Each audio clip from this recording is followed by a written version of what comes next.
हम अपने अंदर एकता के भाव को कैसे जागृत करें? अपने आप को जब हम देखते हैं तो सिर्फ बाहरी रूप पर ही देखते हैं। हम समझते हैं, ये सोचते हैं कि हम औरों से अलग हैं, शक्ल हमारी अलग अलग है।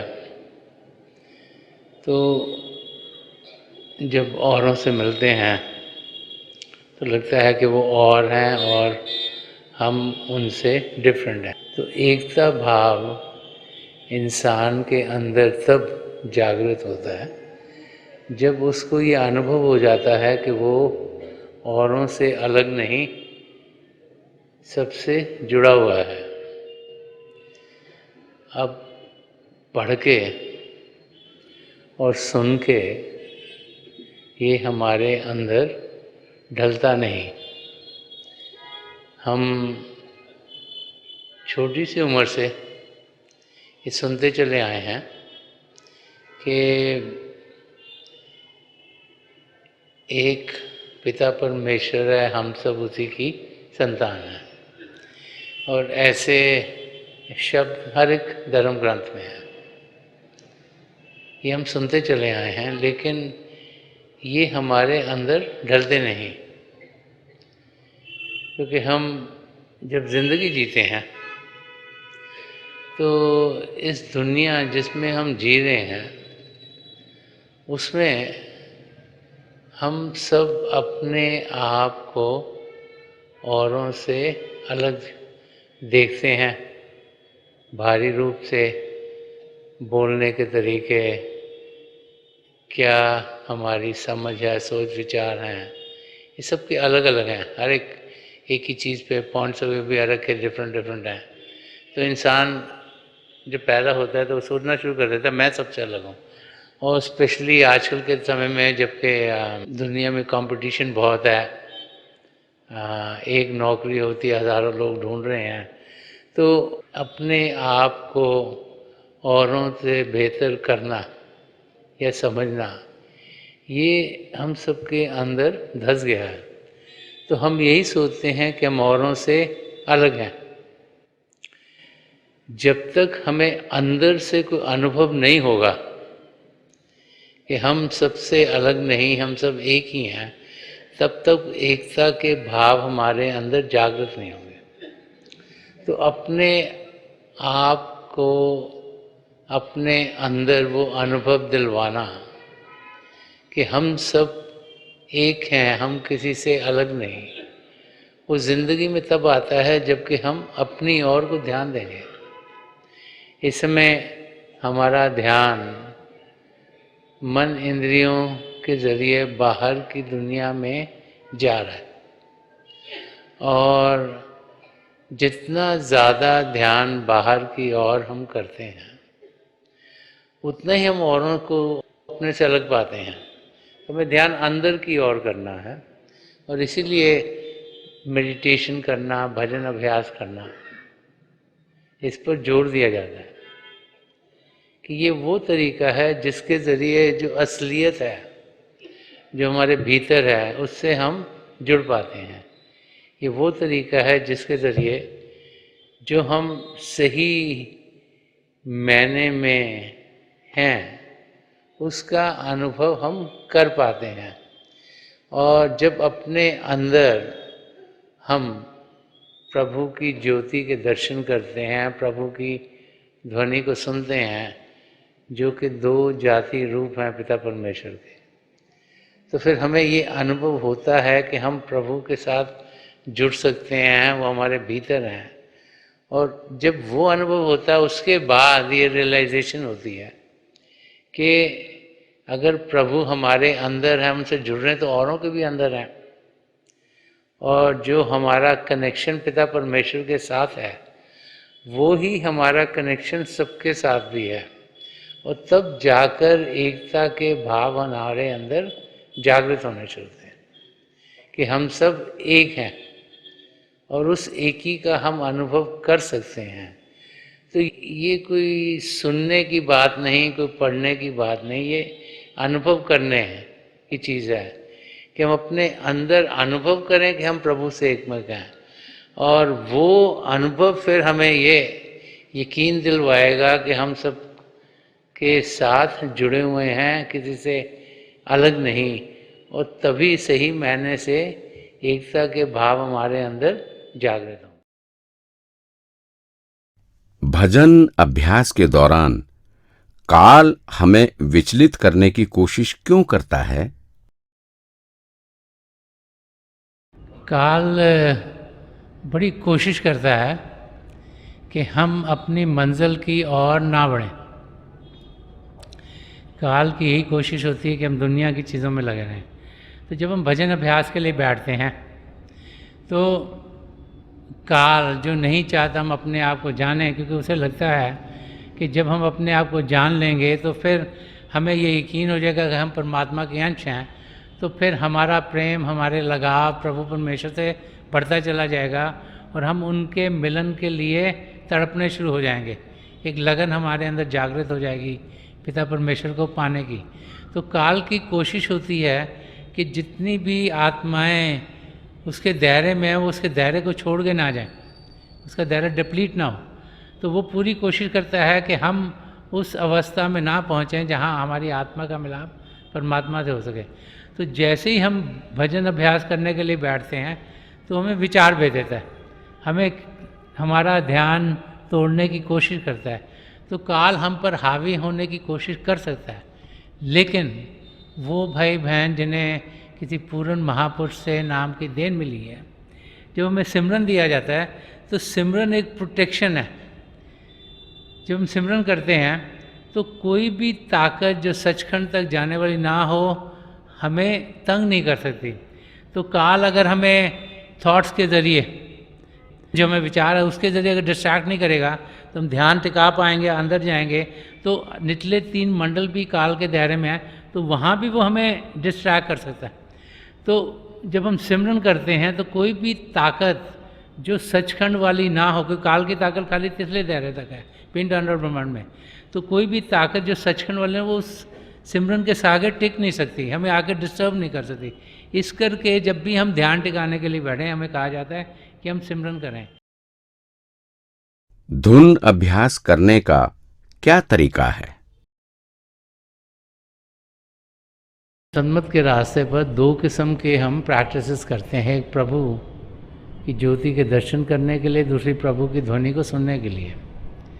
अब जो सबसे पुराना तरीका प्रभु की ध्वनि को सुनने का है, उसमें अंगूठे कानों में डालकर उंगलियां माथे के ऊपर चपड़ के माफक हों, हम आँखें बंद करके अंदर की आवाज़ को सुनने की कोशिश करते हैं। उस समय हमें सिमरन नहीं करना, अंदर की आवाज़ को सुनना है। अगर कुछ दिखाई देता तो हम देख सकते हैं। तो वो पैरों के बल बैठकर, ये सबसे पुराना और अच्छा तरीका है। आजकल उस तरीके से बैठना ज़्यादा लोगों को मुश्किल लगता है, तो इसलिए हम किसी भी तरीके से बैठ सकते हैं जिसमें कि हम आराम से बैठ पाएँ। कोशिश करें कि अंगूठों को कानों में डाल पाएँ, लेकिन अगर नाखून लंबे हैं या किसी तरीके से हम वो नहीं कर सकते तो हम फिर ईयर प्लग्स का भी इस्तेमाल कर सकते हैं। हमने अपने आप को उस अवस्था में पहुंचाना है जिसमें कि बाहर की आवाज़ें बंद हो। अगर हम ईयर प्लग यूज़ करेंगे तो हम कुर्सी पे बैठ सकते हैं, सोफे पर कहीं भी बैठ सकते हैं, फिर हमारे हाथ कहीं भी हो सकते हैं। लेकिन अगर हम अंगूठों को कानों में डालेंगे और माथे पर छप्पड़ के माफा के हाथ होंगे तो जो कोनियाँ कहीं ना कहीं टिकनी चाहिए। अगर ऐसे आप बैठोगे तो ये हिलेंगी, आपको डिस्टर्ब करनी, तो ये कहीं ना कहीं टिकानी पड़ेंगी आपको।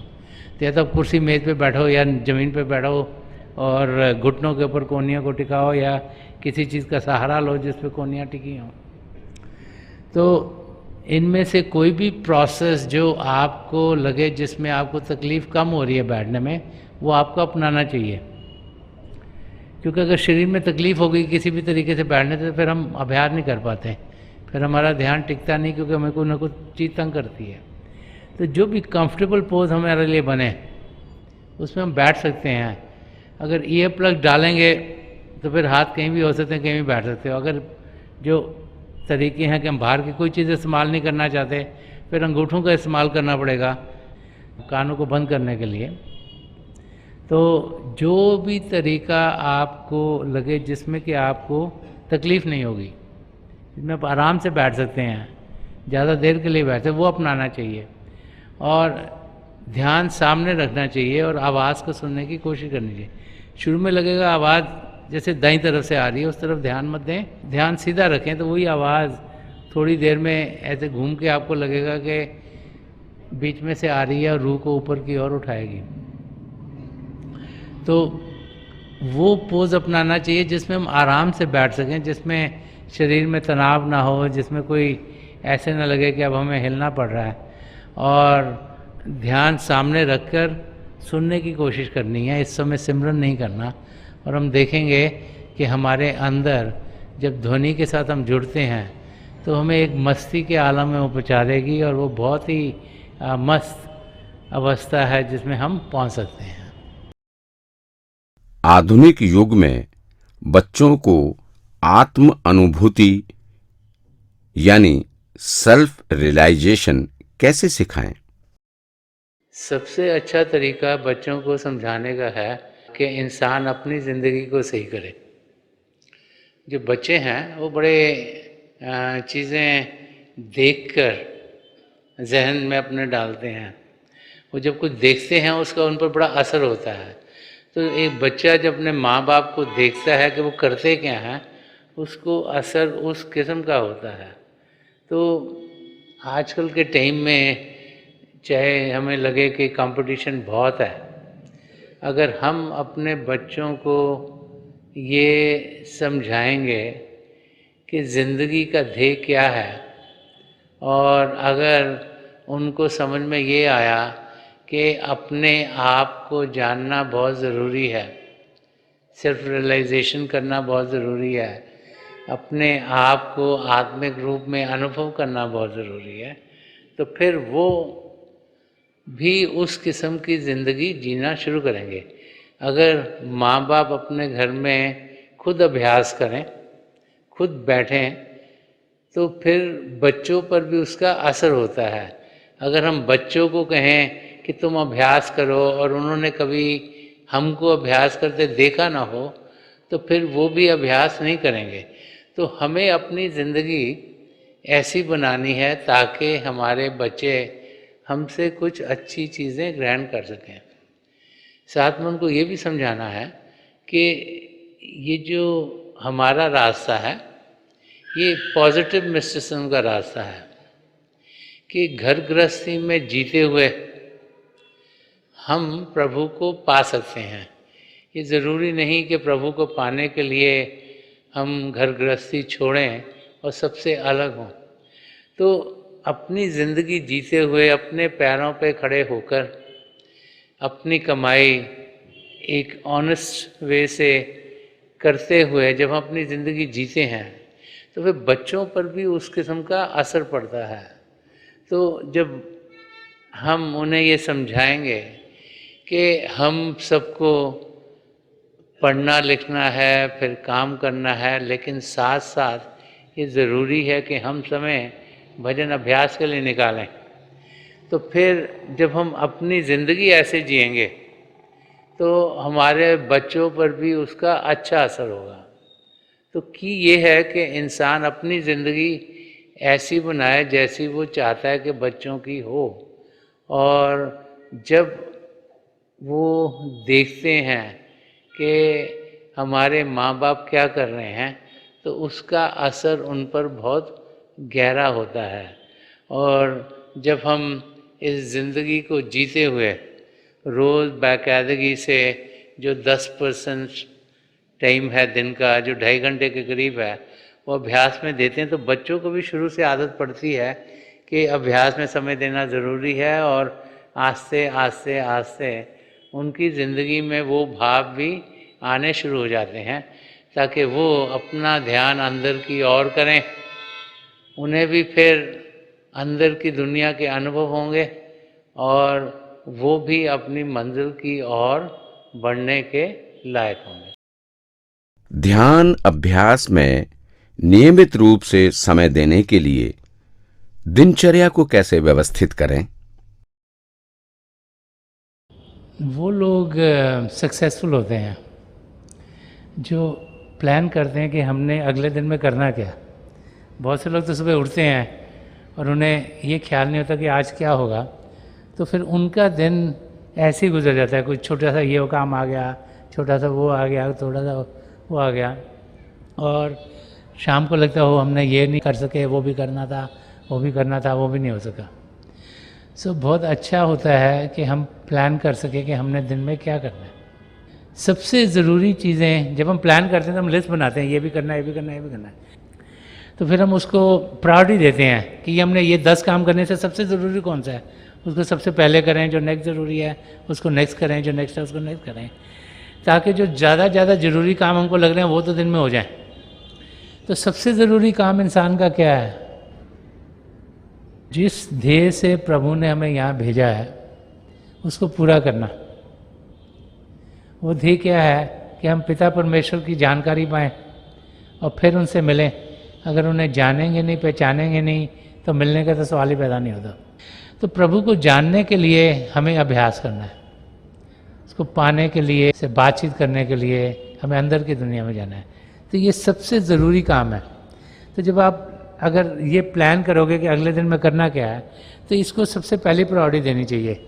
ज़्यादातर लोग सोचते हैं भजन अभ्यास तो कर लेंगे, ये दुनिया के काम, ये डॉक्टर से आज अपॉइंटमेंट है, बच्चों को इस क्लास के लिए लेके जाना है, यहाँ पर ये मीटिंग है, ये किटी पार्टी है, यहाँ पे पहुँचना है, और तरह तरह के दिन में जो आपने काम करने होते हैं वो आप उनको लिस्ट बनाते हो और भजन अभ्यास का नंबर सबसे नीचे आ जाता है और कई बार उसका ख्याल भी नहीं आता। तो इसका नंबर सबसे ऊपर होना चाहिए कि ये सबसे ज़रूरी काम है। इसीलिए जो बुज़ुर्ग थे, जो पुराने समय से कह रहे हैं कि भजन अभ्यास सुबह के टाइम में करो, 3 से 6 बजे अमृत वेले में करो। क्यों? क्योंकि उठते सार वो सबसे पहला काम है जो हमने कर लिया, सबसे ज़रूरी काम, सबसे पहला काम कर लिया। बाकी हुए ना हुए कोई फ़र्क नहीं पड़ता, मेन काम हो गया। तो उसको सबसे पहली प्रायोरिटी देनी चाहिए। अगर पहली चीज़ सुबह उठ के वो की जाए वो तो वो सबसे बेहतर है। अगर किसी कारण उस वक्त आप काम पर हैं, आजकल फैक्ट्रीज 24 घंटे चलती हैं, तो फिर आप देखें कि आपके जो दिन का प्रोग्राम है, या आप जैसे नई ड्यूटी पर हैं तो अब कब आते हैं, कब सोते हैं, कब उठते हैं, तो मैं भी उठते सार ही सबसे पहला जो भी वो टाइम हो वो आप भजन अभ्यास को दें। तो जो भी पहली चीज़ शरीर को रेस्ट देने के बाद की जाए वो भजन अभ्यास होनी चाहिए, और उसके बाद जो भी हमारे और रिस्पॉन्सिबिलिटीज़ हैं उनको हमें पूरा करना चाहिए। तो इस तरीके से अगर प्लान करेंगे तो हम देखेंगे कि हमारा जो दिनचर्या है उसमें सब चीज़ें बहुत बढ़िया चलेंगी। सारा दिन का जो भी हमने करना है, मेन चीज़ें होंगी, उसके साथ बाकी चीज़ें भी होती चली जाएंगी, और जो सबसे ज़रूरी काम है उसमें कोई कमी नहीं होगी। अगर ये ज़िंदगी हम जिए और पिता परमेश्वर को पाया नहीं तो जीना बेकार हो गया। तो इसलिए ज़रूरी है कि सबसे ज़्यादा प्रायोरिटी हम भजन अभ्यास को दें। जितने भी काम करें तो जैसे अगले दिन को प्लान कर रहे हैं तो उसको सबसे पहली प्रायोरिटी दें ताकि वो काम हम सबके लिए पूरा हो।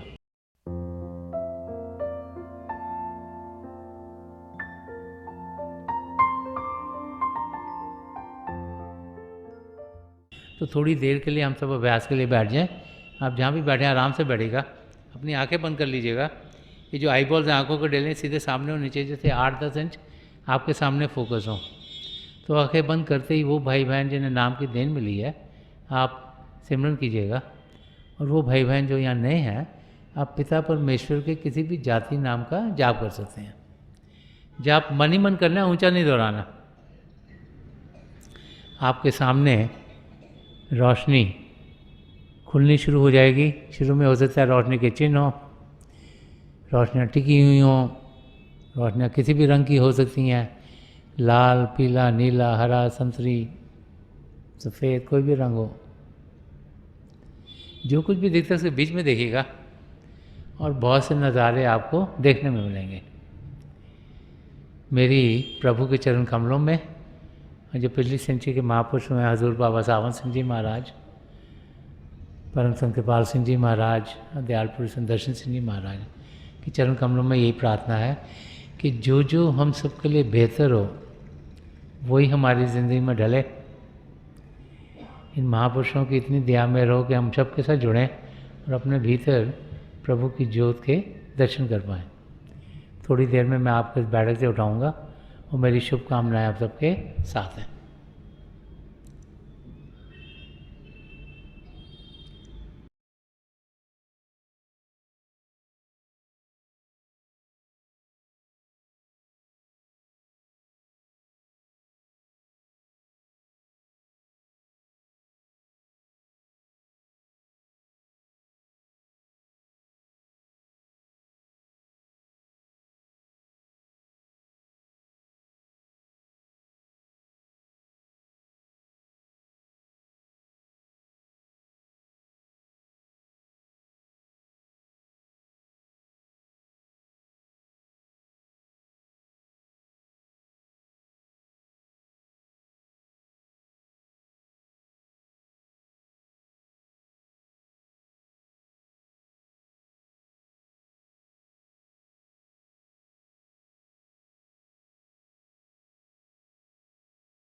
छोड़ दीजिए जी, प्लीज़ लीव ऑफ।